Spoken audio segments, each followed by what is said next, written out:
My name is Adam Miller, also known as Old House Adam. Me and my beautiful wife Jessica, we restore and renovate historic homes.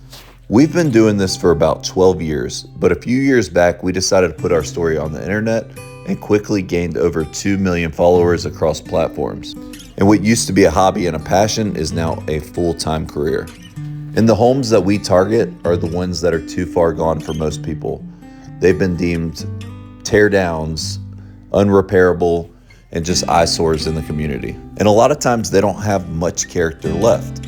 And so our job is not necessarily to do a complete restoration, but it is to be the craftsman of today and try to give these homes as much character as we can. We use a lot of salvage, we use a lot of reproduction pieces, but mostly we use materials that would have existed in the early 1900s, late 1800s. And in this type of work, we're competing with investors with very deep pockets, so sometimes we have to get creative. Okay, so I've gotten a lot of questions about moving the house. We're actually picking this house up, cutting into 4 sections, and going 5 miles down the road.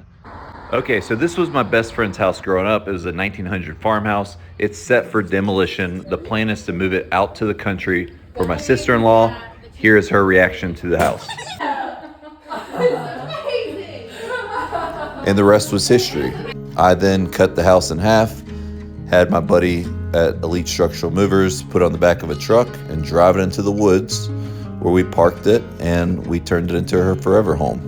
Here's a house in Kannapolis that had asbestos siding that we had abated and went back with the original wood siding. We've also removed a lot of vinyl siding off of several houses we've done. Many of our houses have sat abandoned for 10 plus years and sometimes neglected for even longer. And my wife always jokes that there's never an old house that I'll show her that she won't fall in love with and help me design. And there's just something special about stepping through the doors of an old house and hearing the squeaky floorboards and the crackling paint. It's just amazing. This is another house that we cut in pieces and moved down the road.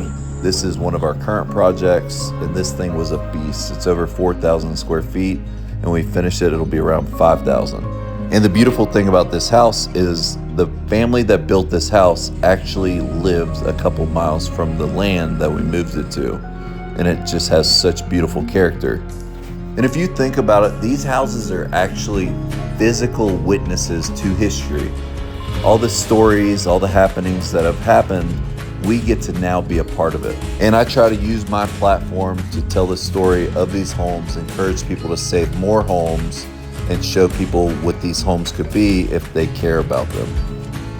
And I'm just one person, and I feel like I've accomplished a lot. So imagine if we can inspire people, if we can get people to actually put in the work. How many old houses, how many stories, and how many craftsmen's work can be saved.